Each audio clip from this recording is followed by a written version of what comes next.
नमस्कार मित्रांनो, स्वाभिमान शोध अस्तित्वाचा या मालिकेच्या आजच्या भागात आज आपण बघणार आहोत. मोठी आई पल्लवीला विचारते की विनायकच्या बाबतीत तू काय ठरवलंयस? तर पल्लवी म्हणते की त्यांनी जे ठरवलंय तसंच सगळं घडू द्यात. आपण फक्त त्यात थोडासा बदल करून त्यांचा डाव त्यांच्यावरच उलटूयात. मोठी आई विचारते की म्हणजे? त्यावर पल्लवी सांगते, दादा जेव्हा आतमध्ये येतील तेव्हा मी बाहेरच थांबेल. ते तुमच्याशी बोलतील, तुम्हाला बोलकं करण्याचा प्रयत्न करतील. तेव्हा तुम्ही देखील नॉर्मल बोला त्याच्याशी. तुम्ही जेव्हा नॉर्मल बोलाल तेव्हा ते सुद्धा गाफील राहतील. एक्झॅक्टली त्याच वेळी मोठी आई मी तुम्हाला मिस कॉल देईल. तो मिस कॉल म्हणजे मी आतमध्ये येण्याची खूण असेल. मी आत येण्याच्या आधी तुम्ही मोठ्या काकांना सावध करायचं आहे. मोठे काका म्हणतात की तू जे बोलते ते आमच्या लक्षात आलं आहे. पल्लवी म्हणते की पण मी तुम्हाला मदत करते म्हणून त्यांना संशय येऊ नये म्हणून हे सर्व चाललं आहे. आणि मोठी आई फोनच्या बाबतीत अलर्ट राहा. मोठी आई म्हणते की ठीक आहे, तू काळजी करू नकोस, मी फोनवर लक्ष ठेवेल. विनायक स्वतःला खूप शहाणा समजतो. त्याच्यापेक्षाही शहाणं कोणीतरी आहे हे त्याला आता दाखवूनच द्यावं लागेल. तर इकडे विभावरी एकटीच तांदूळ निवडत बसलेली असते. तेवढ्यात मेघना तिथे येते. मेघना म्हणते की विभाई तुम्ही तर एकटेच करत बसला, मला सांगायचं ना.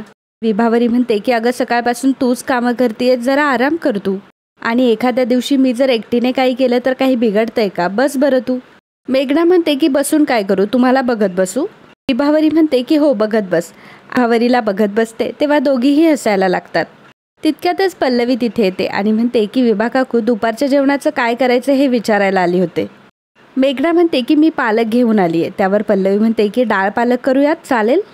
विभाई म्हणते की हो, सगळ्यांना आवडतं. पल्लवी म्हणते की ठीक आहे, मी भाजी करून घेते, आणखी काय करायचे ते मला सांगा. तेवढ्यातच विनायक तिथे आलेला असतो. विनायक पल्लवीला बोलवतो. विनायक पल्लवीला म्हणतो की मी आता बाबांच्या रूममध्ये जातोय आणि काहीतरी कॉलेजचा विषय काढतो, तू लगेच माझ्या पाठोपाठ ये. म्हणजे आपण त्यांना रेड हँड पकडूयात.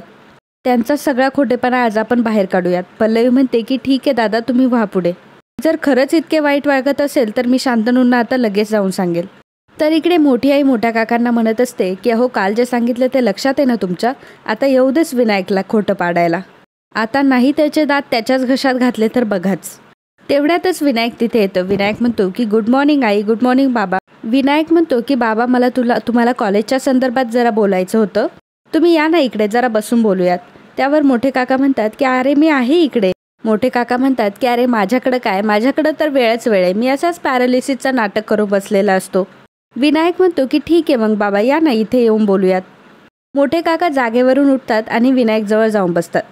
विनायक म्हणतो की मी तुम्हाला मागे बोललो होतो ना, ती कॉलेजची जागा आली आहे, तिथे एक इमारत बांधायची आहे.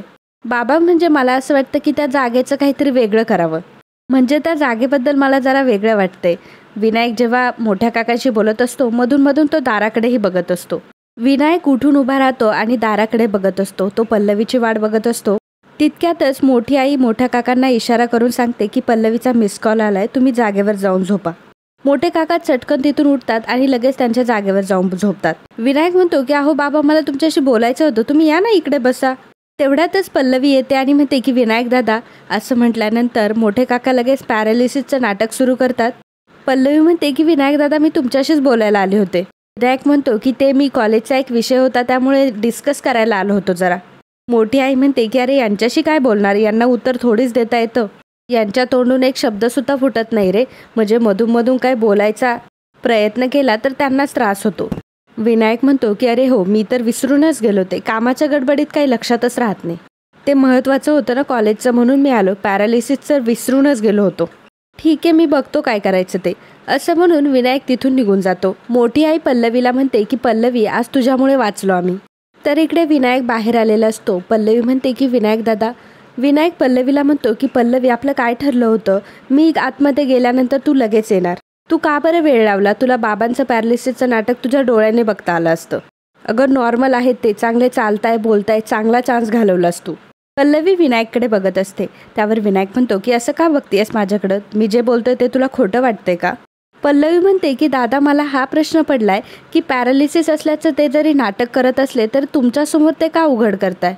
विनायक विचारतो की म्हणजे? पल्लवी म्हणते की अहो पण मग तुम्ही कुठे त्यांच्या बाजूने आहात? तुम्ही तर कायम त्यांना विरोधच करत आलात, तुम्ही तर सगळ्या कुटुंबाच्या बाजूने आहात आणि हे त्यांनाही चांगलं माहिती आहे. मग तुमच्यासमोर नॉर्मल असल्याचं का दाखवतील ते? आता मात्र पल्लवीने विनायकला चांगलंच चिमटीत पकडलेलं असतं. विनायक मात्र आता चांगलाच फसलेला असतो आणि त्याची बोबडी वळत असते. विनायक म्हणतो की अगं नॉर्मल म्हणजे पल्लवी तसं नाही, म्हणजे नॉर्मल म्हणजे मला त्यांच्या वागण्यातून तसा भास होतोय. पल्लवी विचारते की भास? त्यावर विनायक म्हणतो की भास भास म्हणजे नाही पल्लवी, मला असा संशय वाटतोय की हे सगळं खोटं बोलता येते, हे सगळं नाटक करता येते. म्हणजे नाटक चांगलं करता येते पण ते विसरून जाता की ते नाटक करताय. मोठी आई त्यांचं सगळं बोलणं ऐकत असते. विनायक म्हणतो की अगं ते कधी कधी चांगले बोलतात, मी त्यांचा हात सुद्धा सरळ होताना बघितलाय. विनायक म्हणत असतो की तू जर 2 मिनिटं आधी आली असती ना तर तुला सुद्धा बघायला भेटलं असतं. पल्लवी म्हणते की असू द्या ना विनायक दादा, फार काळ कोणाची लबाडी टिकून राहत नाही, कधी ना कधी ती उघड होतेच. विनायक म्हणतो की परफेक्ट, एकदम बरोबर आहे.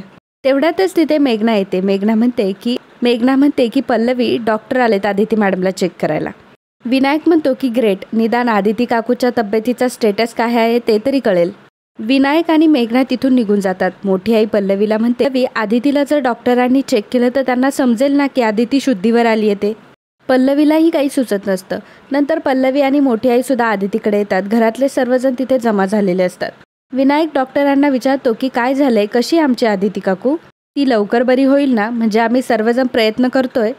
डॉक्टर आदिती मॅमला चेक करत असतात आणि म्हणतात की माझं अशा लक्षात आलंय की, शांतनू विचारतो की काय लक्षात आलंय तुमच्या.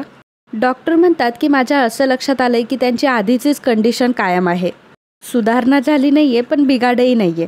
आठवडाभर हीच ट्रीटमेंट चालू राहू दे, गरज असेल तर आपण ट्रीटमेंट चेंज करू. शांतनू म्हणतो की डॉक्टर मला एक कळत नाही, आपण 1 आठवडा वाट कशाला बघायची, तिच्या हेल्थमध्ये तर काहीच इम्प्रूव्हमेंट होत नाहीये, तुम्ही सांगितलेली सगळे औषधं देतो आम्ही, डॉक्टर प्लीज काहीतरी करा. डॉक्टर म्हणतात की तुमचं कन्सर्न मी समजू शकते पण तरीही थोडे पेशन्स ठेवावेच लागतील. पल्लवी म्हणते की शांतनू मॅडम म्हणताय तर आपण 2-3 दिवस वाट बघूयात ना, त्यांना रोजचे अपडेट पण देत जाऊ, बघूयात काय होतं ते. शांतनू म्हणतो की पल्लवी तुला कळत नाही का, आईची कंडिशन बघतीयस ना तू, तिच्यात तर काहीच इम्प्रूव्हमेंट नाही आहे, अजून किती हाल करायचे आपण तिचे. डॉक्टर प्लीज तुम्ही काहीतरी करा पण माझ्या आईला बरं करा. तर डॉक्टर म्हणतात की मिस्टर शांतनू आम्ही आमच्या परीने सगळं काही करतोय, मी काही इंजेक्शन लिहून देते, बघूयात आपण त्याने काही फरक पडतोय का, बाकी काही लागलं तर आपण बघूच. डॉक्टर प्रिस्क्रिप्शन लिहून देतात तेव्हा विनायक लगेच हात पुढे करतो. पल्लवी म्हणते की डॉक्टर माझ्याकडे द्या. पल्लवी डॉक्टरांना सोडवायला जात असते. विनायक मनात म्हणतो चला एक काम तरी मनासारखं झालं, आदिती काकू काय आता लवकर उठत नाही. विनायक शांतनूला म्हणतो की शांतनू तू काळजी करू नको, आपण डॉक्टरांवर विश्वास ठेवूयात, आदिती काकू लवकरच बरी होईल. शांतनू आदितीच्या डोक्यावरनं हात फिरवत असतो तेव्हा आदिती देखील मनात म्हणत असते की शांतनू बाळा, मला तुझी हालत कळतीये रे, प्रभाकरचं दुःखसुद्धा मला समजते, पण तुम्ही काळजी करू नका, मी आता शुद्धीवर आली आहे, अरे खरंच मी शुद्धीवर आली आहे.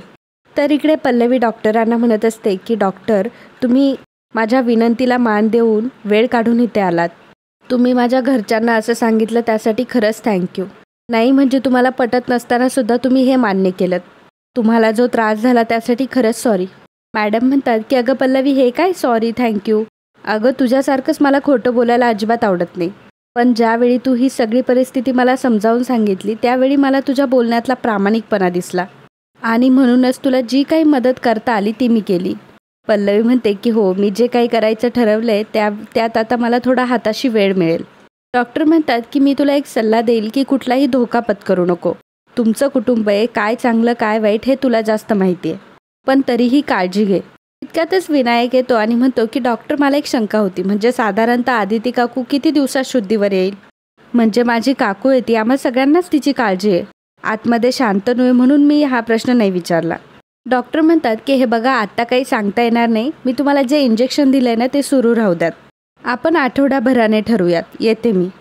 तर इकडे प्रभाकर सर आदिती मॅमचा हात हातात घेऊन रडत असतात आणि म्हणतात की आदिती अजून किती दिवस अशीच झोपणार आहेस ग तू, तुला असं झोपलेलं शांत शांत कधीच बघितलं नाही ग मी, तू लवकर बरी हो ग, मला तुला पुन्हा सगळ्यांशी बोलताना हसताना बघायचे, तुझ्या प्रभाकरसाठी तरी लवकर बरी हो, मी आता तुझ्याशिवाय नाही जगू शकत. असं म्हणून प्रभाकर सर रडत असतात तेव्हा आदिती मॅमसुद्धा त्यांच्याकडे बघून त्यांनाही रडायला येत असतं, परंतु त्या स्वतःला सावरत असतात. तर इकडे शांतनू पल्लवीला फोन लावत असतो तेवढ्यात पल्लवी येते. शांतनू म्हणतो की काय कुठे होतीस तू, केव्हाचा तुला फोन लावतोय. पल्लवी म्हणते की अहो डॉक्टरांसोबत बोलत होते. शांतनू म्हणतो की हे काय, ते डॉक्टर म्हणाले 8 दिवस थांबूयात आणि तू लगेच हो म्हणालीस. त्या डॉक्टर हे सुद्धा म्हणाला की आईच्या हेल्थमध्ये काहीच इम्प्रूव्हमेंट होत नाही आहे. पल्लवी, मला असं वाटतंय की आपण आईची ट्रीटमेंट बदलायला हवी आणि सेकंड ओपिनियन घ्यायला हवंय. पल्लवी म्हणते की शांतनू, अहो असं का म्हणताय तुम्ही, आपण वाट बघूयात ना. शांतनू विचारतो की कशी वाट बघायची आपण आणि किती दिवस वाट बघायची. पल्लवी, आईची अवस्था आता बघवत नाही मला, या ट्रीटमेंटचा तिच्यावर काहीच परिणाम होत नाहीये. पल्लवी म्हणते की मॅडमवर विश्वास नाहीये का तुमचा. शांतनू म्हणतो की विश्वासाचा प्रश्न नाहीये, मला आईची जास्त काळजी वाटते. पल्लवी म्हणते की अहो शांतनू, आम्हाला सुद्धा आईची काळजी वाटते, आपण बघूयात ना काय होतं ते. आता नवीन इंजेक्शनचा काय फरक पडतोय ते बघूयात आणि मग ठरवूयात. शांतनू विचारतो की अजून किती दिवस, आई आता लवकरात लवकर बरी व्हायला हवी. आणि मित्रांनो, आजचा हा भाग इथेच संपतो. पुढील भागात आपल्याला पाहायला मिळणार आहे, मोठी आई विनायकला म्हणत असते की तू मला जालिम विषाची बाटली आणून दे, आपण दोघं आदितीच्या खोलीत जाऊ, तू स्वतः आदितीला इंजेक्शन दे, मी तिला तडफडताना मरताना बघितलं ना तर मला बरं वाटेल. पल्लवी पटकन मोठ्या आईच्या रूममध्ये येते. रात्र झालेली असते. मोठी आई पल्लवीला म्हणते की काय झालंय पल्लवी, तू एवढ्या रात्री. पल्लवी मोठ्या आईला म्हणते की मला एक शंका आहे. तर मोठी आई म्हणते की कशाबद्दल. पल्लवी म्हणते की तुम्ही सांगितलेल्या प्लॅनबद्दल. तर मित्रांनो, कालच्या भागात कमेंट करणारे आपले दर्शक होते अक्षय माजूकर, विशाल आहिरे, शैला सुतार, प्रणव पवार, पूजा जाधव, रोशा इंगळे, कुसुम निंबाळकर, शर्मिला भंडारी, तुकाराम पवार, शकुंतला, PhD, अजय वागचौरे, सुमन धेंडे, नीलम जाधव, वैष्णवी रेडकर, पूजा कांबळे, हर्षदा कांबळे, साहेबराव वानखेडे, उद्धव जनार्दन बाचल, अखिल पारित, सीनू, अखिल पारित, DJ सुयश, विद्याधर पोते, शोभना, मुकुंद कुलकर्णी, श्रेयश गायकवाड, सविता नाईक, रश्मी सालगावकर, कोमल घाटगे, योगेश साळवे, मुकुंद कुलकर्णी, जयश्री सुपेकर, प्रमोद गोलीवार, रेखा वाघमारे, वैष्णवी ढोकणे, गीता मंडलिक, सीनू, श्रद्धा गोलंबडे, निखिल पाटील, महेश भारती, अपर्णा मायेकर, रमा वाडकर, सुरेश सालवी, नीता कीर, वंदना तांबडे, वैष्णवी भावर, अजय वागचौरे, मीना सुसारे, प्रगती रेडकर, अर्चना निंबाळकर, आराधना गजबे, हेमलता पैसे पाळसे, अमिता घोरपडे, शालिनी सालवणकर, अर्चना रामाणी, मुकुंद कुलकर्णी, सीमा भागवत, मुकुंद कुलकर्णी, मोनाली मांडे, रत्ना बागुल, शोभना सानप, विद्या झारे, एकता बुराडे, सलोनी ठाकूर, सीनू, विद्या वर्मा, लीशा हाडकर, रश्मी चंद्रशेखर, ज्योती इंगोले, आदिनाथ जाधव, छाया हिंगाणे, ज्योती बिरीरदार, आदिती भिसे, मुकुंद कुलकर्णी, धनश्री देशमाने, रोशन चौधरी, अमोल कृष्णा कहारे, रोशन हजारे, मानसी तंडेल, योगेश चंद्रशेखर, गीता तोरकर, आनंद केसवानी, रेश्मा भगत, वर्षा डोंगरे, अर्जुन खाडे, साक्षी जोशी, इंडस्ट्रियल सावंत, सुमन कोथमिरे, बीना परांजपे.